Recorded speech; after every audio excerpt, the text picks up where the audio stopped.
کھا لوں تو توڑ کر کھا تو لیتے ہیں لیکن پھر زمین پر بھیج دیے جاتے ہیں. خطا اجتہادی ہے اسے ہم اعتراف کرتے ہیں لیکن چونکہ اپنے نبی کی فضیلت بھی تو بتانی ہے. اور جس وقت بات گلاب کی ہو رہی ہو نا پھر چمپا اور چمیلی کو نہیں دیکھا جاتا ہے. بات خالی گلاب کی جائے گی. آدم کا بھی جی چاہا تھا کہ توڑ کر کھا لوں, کھایا تو اللہ تبارک و تعالیٰ نے انہیں زمین پر بھیج دیا. لیکن آقا ہے روحانی معراج پر جا رہے ہیں, جی چاہا اسے توڑ کر کھا لوں. جب میرے آقا نے اسے توڑ کر کھا لیا, کہتے جب میں وہاں سے واپس آیا پھر وہ دن گزرا اور رات گزری, تو پھر رات جب آئی تو میرا جی چاہا کہ میں سیدۃ النساء سیدہ خدیجہ الکبریٰ سے ملاقات کروں اس رات. اور پھر میں نے ملاقات کی. اللہ تبارک و تعالیٰ نے اسی رات سیدہ خدیجہ الکبریٰ کے شکم میں فاطمہ کو منتقل فرما دیا. آدم اگر کچھ کھا لے تو انہیں زمین پر بھیج دیا جائے, اور حبیب اللہ کچھ کھائے تو انہیں فاطمہ جیسی بیٹی عطا کیا جاتا ہے. سبحان اللہ. کہتے وہ پھول کھایا, ملاقات ہوئی, پھر اس کے بعد سیدہ زہرا کی ولادت ہوئی. میرے آقا فرماتے ہیں پھر اس کے بعد جب بھی مجھے جنت کے اس پھول کی خوشبو کو سونگھنا ہوتا تھا تو میں اپنی بیٹی فاطمہ کے سر کو سونگھا کرتا تھا.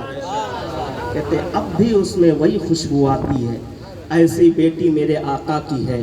اور پھر اس کے بعد دیکھو نا بچپنے سے سخاوت کا دریا بہہ رہا ہے.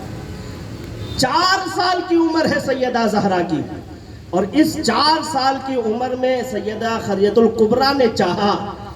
بہت سارے محققین نے لکھا ہے کہ سیدہ زہرا کی ولادت اعلان نبوت سے پہلے ہوئی, کسی نے کہا اسی سال ہوئی جس سال میرے آقا نے اعلان نبوت کیا, لیکن ادھر نہیں جانا. بات اس لیے بتا دی کہ دونوں بات آپ کے سامنے موجود رہے, ایسا نہ ہو کہ اسی اختلاف میں آپ پڑ جائیں. دونوں روایتیں ہیں. میرے آقا علیہ الصلوۃ والتسلیم کی وہ بیٹی سیدہ طیبہ طاہرہ عابدہ زاہدہ تقیہ نقیہ, بچپن سے اتنی سخاوت کا حال یہ ہے, ماں نے بچپن میں زیور پہنائے ہیں. آج عورتوں کو زیور مل جائے تو حال یہ ہے جتنا ملے وہ کم ہوتا چلا جاتا ہے, دوسروں کا دیکھ کر پھر اسے لینے کا جی چاہتا ہے. میری مائیں بہنیں شاید بغل میں موجود ہیں, کان کھول کر سنو سیدہ زہرا کی شان کیا ہے. سیدہ زہرا کا بچپنے کا عالم ہے. بچپنے میں زیور پہن کر باہر نکلی ہے, واپس گھر آئی, مہنگے زیورات. سیدہ خدیجہ الکبریٰ کی بیٹی تھی نا, کسی عام کی تو تھی نہیں, میرے آقا کی بیٹی تھی, پرورش پائی ایسی گودوں میں. اور سیدہ خدیجہ الکبریٰ ان کا مال کتنا تھا یہ بھی آپ نے سن رکھا ہے. اتنی مالدار اور 2 جہاں کے مالک کی بیٹی ہونے کے بعد حال یہ ہے باہر نکلی واپس گھر آئی. ماں نے پوچھا بیٹی جو میں نے زیور پہنائے تھے وہ زیور کہاں گئے؟ کہنے لگی اماں جان میں باہر نکلی تو میں نے دیکھا کہ ایک بڑھیا غریب تھی اور وہ اس راستے سے جا رہی تھی, میں نے دیکھا اسے ضرورت ہے, مجھے ضرورت نہیں ہے. میں نے اپنے سارے زیورات اتار کر اس بڑھیا کو دے دیے.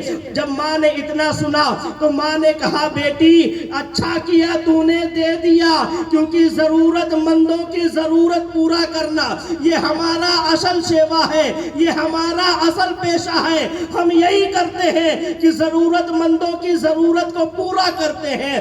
آج چاہے فاطمہ کا دربار ہو یا ان کی اولادوں کا دربار ہو یا سیدنا خواجہ غریب نواز کی دربار ہو, جب ہم منتیں لے کر پہنچتے ہیں تو پتہ چلتا ہے اگر ہماری منت واقعی صحیح تھی یا ہماری نیت صحیح تھی تو اسی وقت ہمیں یہ چیز کا اعتراف ہو جاتا ہے, اس چیز کا پتہ چل جاتا ہے کہ ہم نے جو مانگا ہے وہ غریب نواز نے پورا کیا ہے. تبھی تو کہا ہے نا آؤ در زہرا پر پھیلائے ہوئے دامن, آؤ در زہرا پر پھیلائے ہوئے دامن, نسل ہے کریموں کی لجپال گھرانہ.